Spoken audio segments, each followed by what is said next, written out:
What's up? This is Kevin Dana of the Santa Cruz Warriors, and you're rocking with my guy Tanner Oda on the Crossed Over podcast.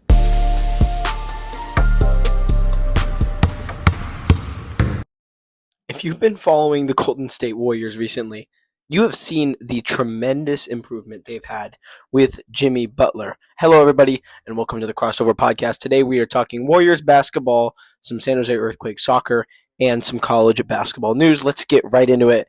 Golden State are currently on a 4-game win streak and have won, 9 of their last 10 and 11-2 since acquiring Jimmy Butler. In one of those losses, he did not suit up for the Golden State Warriors. So when Jimmy Butler is playing for the Warriors, they are 11-1. After the 12-3 stretch for the Golden State Warriors, this team, to begin the season, starting 12-3, they go 3-12. And then it's kind of mediocrity from there. You know, you're kind of hanging around that 9-10 spot. Jimmy Butler comes and completely changes this team. I think they were about 1 game below 500 when he joined. They are currently 8 games above 500 right now. They're sitting at 36-28. And that is a 6th place. That makes them 6th place in the Western Conference standings currently. Before action on Monday, March 10th, they are in 6th place in the West. And they are only 3 games behind the Houston Rockets for the number 5 seed. And it's not just about the numbers in the standings, 6, 5, 7, whatever, wherever they are. It's the level of play that makes a Warriors fan excited. They had the Detroit Pistons come into town to start the 7-game road trip. And the Detroit Pistons have a good team this year, really good team. They are 6th place in the Eastern Conference. A little worse record than the Warriors at 35-29, but it was a tough game. The Pistons had a lead for, I believe, most of this game, and just the fight of the Golden State Warriors was so impressive to me. They really never gave up until the end, and it showed. The Detroit Pistons had many times to, extend this to a 6-point lead, 7-point lead, 8-point lead, and sometimes they did, but the Warriors always came back. But to me, it was the way the Warriors really clutched up on defense, locked down, and just amazing hustle plays you can see on the defensive end. Offensive end, things are starting to click a little bit more. Steph Curry's finally, doing his thing again. Starting to drop 30 bombs, 40 bombs, even a 50 bomb against the Orlando Magic. And the Warriors just look better. They look like they have energy. They look like they're alive. They look like they can beat these teams. Earlier in the season, sometimes you would see the games where they're just like, this team doesn't have any energy. It doesn't look like they're going to win this game. The 2 times the Warriors lost, they could have won, and it was close games. And we're talking about this 11-2 stretch with Jimmy Butler. It just is quality basketball for the Golden State Warriors, who take on the Portland Trail Blazers. Depending on when you're listening, either tomorrow or today, or maybe it's in the past. But anyway, March 10th at 7 p.m. Pacific time is that the start of that game. Trailblazers are up and coming team. They've been hot recently, but that should be a done deal for the Warriors. The Trailblazers are coming off a back-to-back, and the Warriors get to host that game. Then you got California rival Sacramento, who is kind of hanging around in that play-in. Very good team. I wouldn't say very good team, but solid team. You should beat them though. Then you have the Knicks coming into town, who you just beat at MSG. You have the Nuggets, which is going to be a really big game to me because this is going to show where the Warriors are in the Western Conference.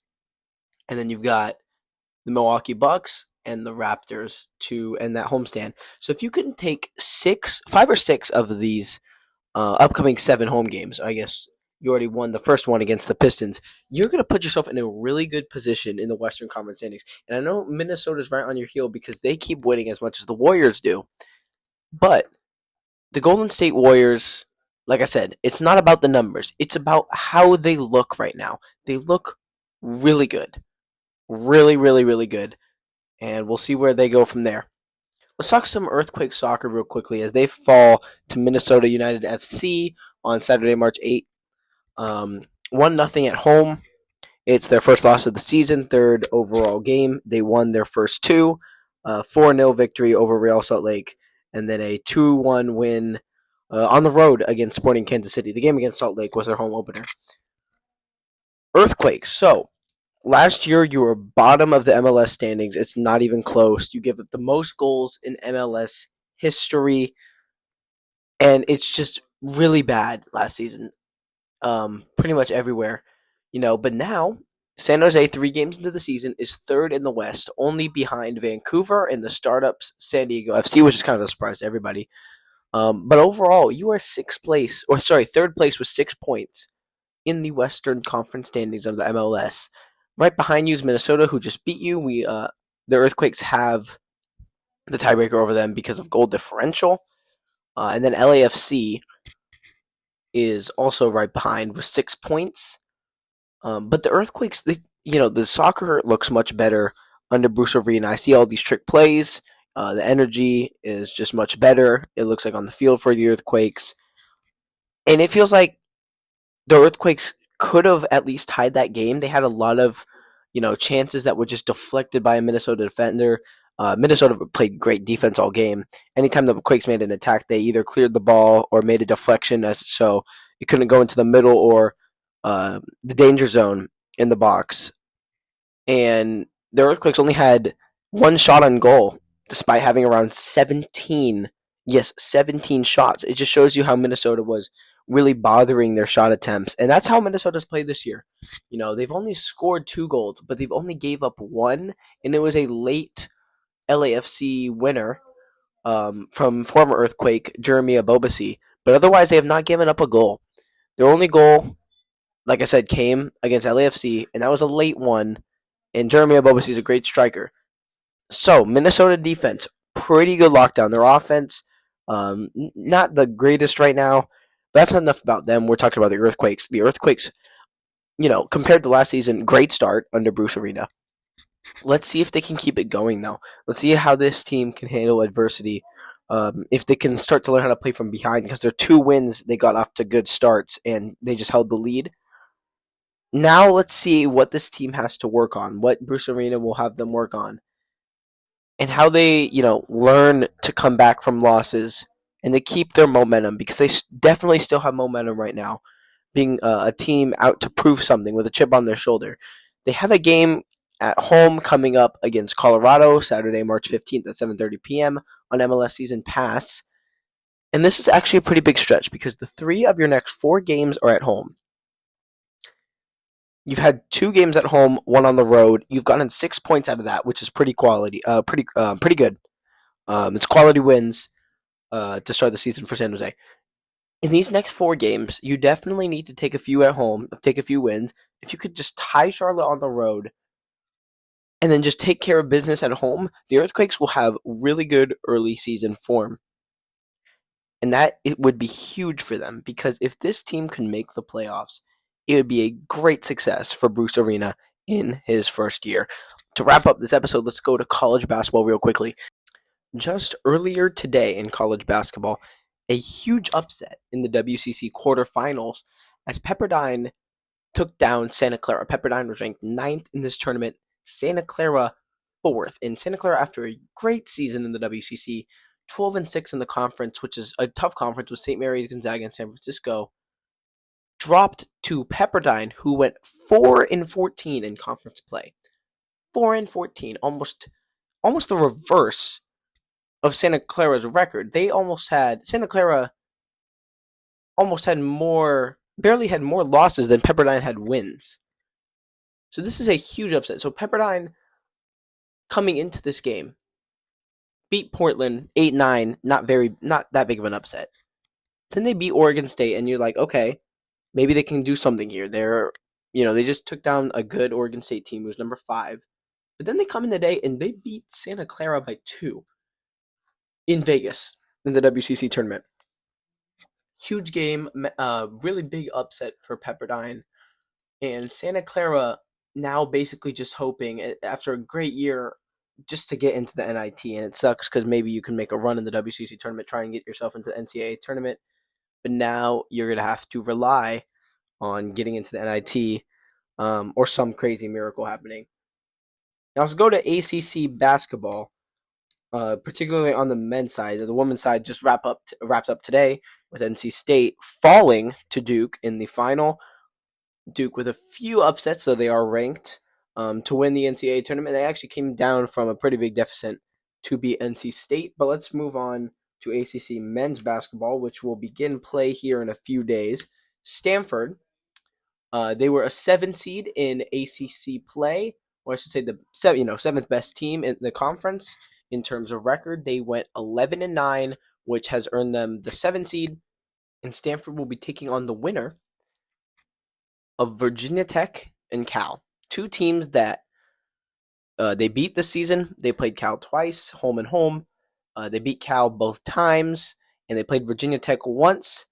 Stanford hosted that game, and they took care of business that was their first ACC home game, and they beat Virginia Tech in that one. So Stanford should be able to beat one of these teams. You never know. ACC, everyone's pretty competitive.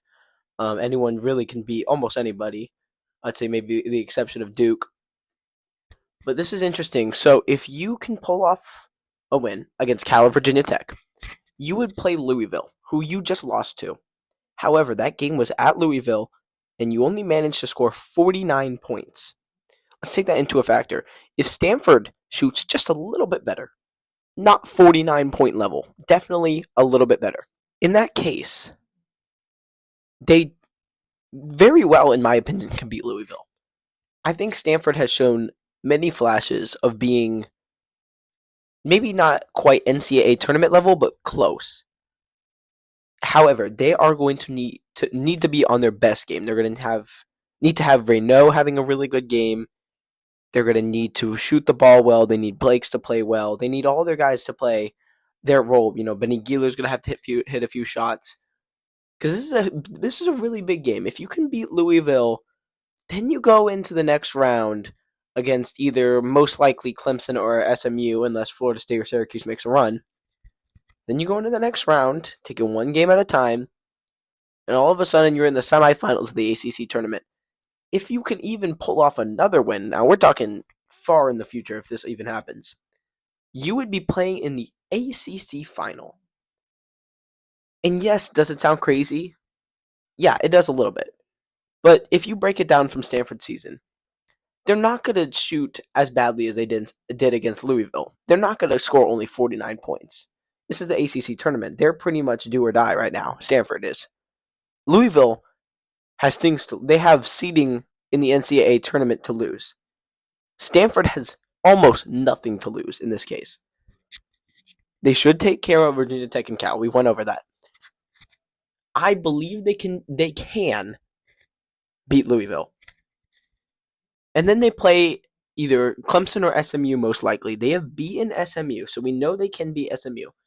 Clemson, they lost by about 15 points to Clemson on the road early in the season. But a few things that I think about is, first of all, the game was much closer if you watched it. Stanford had a lead most of the first half and was only down by around 5 late in the fourth or late in the second half.